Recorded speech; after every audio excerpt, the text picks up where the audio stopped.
अस्सलाम वालेकुम जी। वालेकुम अस्सलाम। हाँ जी, एम्बेसी की तरफ से कोई रिस्पांस आया? कोई रिस्पॉन्स नहीं है। तो आप बताएं कि कैसा दिन गुजरा आपका? सुबह से मैं देख रहा हूँ आप लोग इधर बैठे हुए हम हैं। लोग यहाँ पर परेशान हैं, उनको कोई टेंशन ही नहीं है। हमसे बेहतर तो इंडियंस है, हमें पाकिस्तानी होने का नुकसान हो रहा है यहाँ पर। अच्छा, जैसे देख रहे हैं मेरी बहन को पाकिस्तानी होने के पे गर्व नहीं महसूस हो रहा। लाखों रुपए लगाकर वहां तालीम हासिल करने गए पाकिस्तानी स्टूडेंट्स हैं जो इस वक्त अपनी जान बचाने के लिए अपने तई इधर उधर भाग रहे हैं। और पाकिस्तानी एम्बेसी को तो जैसे हदायत ही नहीं है कि वो वहां पे फंसे हुए अपने बच्चों की मदद को जा सके। मुझे ये बताओ वैस, जो वीडियोस मैंने देखी हैं उसमें मैंने स्टूडेंट्स को ये कहते हुए सुना कि खाना तक नहीं पहुंचा रही एम्बेसी ने। कोई मदद की है? मतलब कोई खाने की मदद में कोई आपको सपोर्ट किया हो, किसी तरह से कुछ मदद की हो एम्बेसी ने आपकी? नहीं, बिल्कुल नहीं, बिल्कुल भी कोई मदद नहीं की। हम अपनी मदद आप पहुंचे यहाँ पे।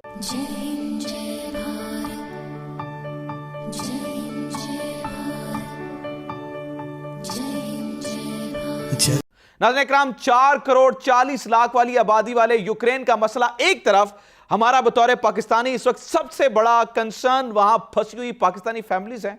लाखों रुपए लगाकर वहां तालीम हासिल करने गए पाकिस्तानी स्टूडेंट्स हैं जो इस वक्त अपनी जान बचाने के लिए अपने तई इधर उधर भाग रहे हैं। और पाकिस्तानी एम्बेसी को तो जैसे हदायत ही नहीं है कि वो वहां पे फंसे हुए अपने बच्चों की मदद को जा सके। यूक्रेन में पाकिस्तानी सफीर के मुताबिक यूक्रेन में सिर्फ 1500 पाकिस्तानी मौजूद हैं, जिनमें पाकिस्तानी तलबा भी शामिल हैं। हालांकि इस बयान के बाद यूक्रेन में फंसे दर्जनों पाकिस्तानी तलबा की वीडियो सोशल मीडिया पर वायरल हुई हैं। मुझे ये बताओ वैस, जो वीडियोस मैंने देखी हैं उसमें मैंने स्टूडेंट्स को ये कहते हुए सुना कि खाना तक नहीं पहुंचा रही एम्बेसी ने। कोई मदद की है? मतलब कोई खाने की मदद में कोई आपको सपोर्ट किया हो, किसी तरह से कुछ मदद की हो एम्बेसी ने आपकी? नहीं, बिल्कुल नहीं, बिल्कुल भी कोई मदद नहीं की। हम अपनी मदद आप पहुंचे यहाँ पे, कीव से लवीव, और लवीव से जो है हम अपनी मदद आप पे ही जा रहे हैं प्लेन पर। और खाने में जो है ना हम खुद ही बिस्किट वगैरह, सैंडविच वगैरह रास्ते में लिए हैं। मतलब कि वो भी हमें महंगे दामों मिले हैं। साफ ज़ाहिर है हर किसी को मौका मिला हुआ है, तो इस वजह से। सही। अच्छा वैस, मैं एक चीज आपसे जानना चाहता हूं। देखो, एक बात तो मैं आपको ये यकीन दिलाना चाहता हूं, मैं ऑन एयर बैठ के ये बात कर रहा हूं, पाकिस्तान का हर शख्स आपके साथ मौजूद है। आप जंग में फंस चुके हो, आप खुद को अकेला मत समझो, हम आपके साथ हैं, हम आपका मुकदमा लड़ रहे हैं और एम्बेसी को इंशाल्लाह ये हम पैगाम पहुंचाने की कोशिश करें कि आप लोगों की मदद करें। जब बाकी सारे स्टूडेंट्स निकल रहे थे, मतलब हमने ये देखा कि अमेरिका ने कहा कि अपने शहरियों को वहां से निकल आओ, इजराइल ने कहा, वेस्ट सब ने कहा, एंड पे इंडिया ने भी कह दिया। तो कोई एम्बेसी ने आपको भी कहा था कि यार ये छोड़ दो, अब मुल्क सेफ नहीं है? नहीं, हमने न्यूज में सुना था, लेकिन इन्होंने आखिरी 2 दिनों में, मतलब कि 2-3 दिन पहले इन्होंने कहा कि अपने आप को रजिस्टर करवाओ। लेकिन हमने उधर नंबर वगैरह अपने डाले, लेकिन कोई रजिस्ट्रेशन वगैरह, कोई वहां से जो ना वो जिस तरह होते हैं ना, कोई पैगाम वगैरह कुछ भी नहीं मिला। अच्छा वैसे मुझे एक बात बताएं, मैं अभी भारतीय स्टूडेंट्स को सुनना था, उनकी एम्बेसी उन्हें कोऑर्डिनेट कर रही है कि जब फायरिंग हो, जब आप मिसाइल उसकी आवाज़ें सुने या सायरन सुने तो आप बंकर्स में चले जाओ, उनसे कोऑर्डिनेशन कर रही है। आपको कोई इस तरह की हिदायत जारी की गई है कि भाई बंकर्स में चले जाओ, या पाकिस्तानी एम्बेसी ने सवाई रजिस्ट्रेशन के, अभी तक जो आप बता रहे हैं और वो भी नहीं की रजिस्ट्रेशन, कुछ किया है, कुछ इन्फॉर्म किया हो कि यार जब सायरन बजे तो ये करना है, या आपको हम यहां से इस तरह से उठाएंगे, कुछ कहा है? नहीं, बिल्कुल कुछ नहीं। यूक्रेनियन गवर्नमेंट ने जो हिदायत जारी की है, हम उन पे ही अभी तक अमल कर रहे हैं। बाकी पाकिस्तानी एम्बेसी से कोई ऐसी पाकिस्तानी एम्बेसी पता नहीं शायद क्या कर रही है, मैं हैरान हूं। इसकी वजह यह है कि इंडिया और अमेरिका के जो रिलेशंस हैं उनको आप कह लीजिए कि अभी 10-15 साल से जो बहुत अच्छे रिलेशंस बढ़ रहे हैं। अभी अगर आप देख लें कि रिसेंटली कुछ सालों के अंदर इंडिया के अमेरिका से रिलेशंस बहुत अच्छे हो गए हैं। तो ऐसा लगता है कि कभी कभी तो इंडिया अमेरिका के कैंप में तो नहीं जा रहा या चला गया। अमेरिका इस वक्त ये समझता है कि इंडिया को अमेरिका का साथ देना चाहिए, रशिया का साथ नहीं देना चाहिए। लेकिन आप ये भी जानते हैं कि इंडिया और रशिया के जो ताल्लुकात हैं, जो रिलेशंस हैं, वो तो डेकेड्स पुराने हैं। वो ताल्लुकात, उन रिलेशंस का कोई मुकाबला नहीं है इंडिया के साथ इस वक्त तक। जो बात हुई पीएम मोदी और प्रेसिडेंट पुतिन के बीच, टेलीफोनिक कन्वर्सेशन हुई है और इंडिया की तरफ से रशिया को यह कहा गया है कि डिप्लोमेसी एक रास्ता है, डिप्लोमेसी ही एक वाहिद अच्छा रास्ता है जिसके ज़रिए हम अपने कॉन्फ्लिक्ट्स को, हम अपने डिस्प्यूट्स को हल कर सकते हैं। इसके अलावा कोई रास्ता नहीं है और जंग का रास्ता इख्तियार नहीं किया जाना चाहिए।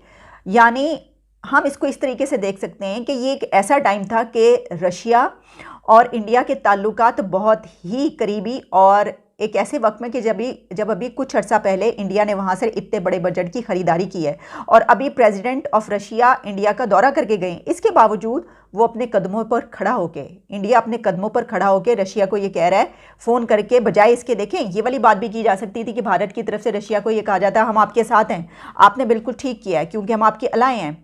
क्योंकि ये होता कि भाई क्या करें, अब कुछ किया नहीं जा सकता क्योंकि ये तो बड़ी ऐसी गहरी दोस्ती है, जिस तरह हम चाइना की बात करते हैं समंदरों से गहरी और पहाड़ों से ऊंची, इसी तरीके से इंडिया और रशिया की दोस्ती भी बहुत पुरानी और गहरी है। तो हम चाइना को इनकार नहीं कर पाते, हम कभी ऐसा सोच नहीं सकते कि हम चाइना के ख़िलाफ़ जाएंगे।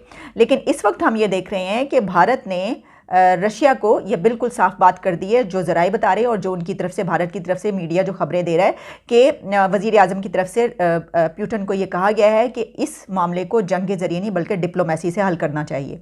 तो इसका मतलब ये हुआ कि वो रशिया के साथ इस जंग में स्टैंड नहीं कर रहे, यानी ये नहीं कह रहे कि बिल्कुल ठीक है हम तुम्हारे साथ हैं, ये नहीं कहा उन्होंने। लेकिन दूसरी तरफ जब अमेरिका उनको ये कह रहा है कि तुम हमारे साथ खड़े हो, तो उस पर भी इंडिया अमेरिका के साथ खड़ा हुआ नज़र नहीं आ रहा। उन्होंने ये तक नहीं कहा कि हमने फ़ोन किया तो उनकी हमसे बात हुई है और वो रशिया के इस इक़दाम की मजम्मत कर रहे हैं। जहां उन्होंने ये बात की कि इसको डिप्लोमेसी के ज़रिए हल किया जाए, जंग रास्ता नहीं है, वहीं पर जो अपने स्टूडेंट्स हैं रशिया में, जो इंडिया के तालिब इल्म हैं, जो वहाँ पर पढ़ने के लिए गए हुए थे और वो वहाँ पर बड़ी तादाद में मौजूद हैं, तो उन्होंने अपने स्टूडेंट्स के लिए प्रेसिडेंट पुतिन से बात की।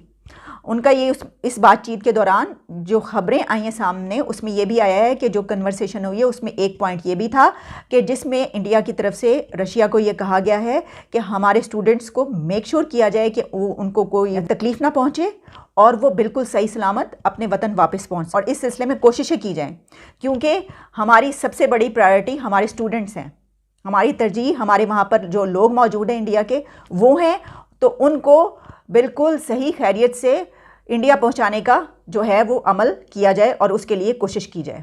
एक प्रेस रिलीज़ जो जारी की गई है पाकिस्तान में कि प्राइम मिनिस्टर इमरान खान ने जो 3 घंटे की मीटिंग थी प्रेसिडेंट पुतिन से, उसमें जो कुछ कहा उसमें मैंने आपके सामने पॉइंट्स रख दिए थे क्या क्या थे। इन सब पॉइंट्स में मुझे स्टूडेंट्स का पॉइंट नज़र नहीं आया, यानी जो मुझे प्रेस रिलीज़ मिली है उसमें मुझे स्टूडेंट्स का पॉइंट, यानी वहाँ पर क्या हमारे डेलीगेशन की तरफ से ये बात नहीं की गई कि यहाँ पर हमारे हज़ारों की तादाद में तालिब इल्म मौजूद हैं, उनको सही सलामत आप वापस भेजें, हमें उनकी सिक्योरिटी की फ़िक्र है, हमें उनकी सेफ्टी की फ़िक्र है। जिस तरह के इंडिया से सिर्फ अगर 30 मिनट्स की बात हुई है दोनों जो हेड ऑफ़ स्टेट्स हैं उनके बीच, तो भारत ने अपना ये मुद्दा उठाया। अस्सलाम वालेकुम इमाद।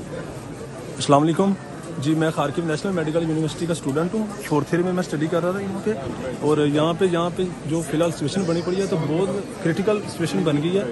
तो हमें एम्बेसी की तरफ से कोई एवैक्यूएट नहीं किया गया, एम्बेसी की तरफ से हमें उल्टा झूठ बोला गया। पहले हमें बोला गया कि आप कीव में आ जाएँ। हम सारे स्टूडेंट्स ने ऑलमोस्ट कोई $3000 की टिकट्स बुक की ट्रेन की, ऑलमोस्ट कोई 200 स्टूडेंट होंगे। लेकिन जिस दिन हमने टिकट बुक कर ली है और हम मूव करने लगे थे, 2 घंटे पहले एम्बेसडर की कॉल्स आ रही हैं कि यहाँ पे ना है, कीव सेफ सिटी नहीं है, अब टर्नोपल में आ जाएं। बच्चे अपने पैसे सारे ज़ाया कर रहे हैं, ठीक है।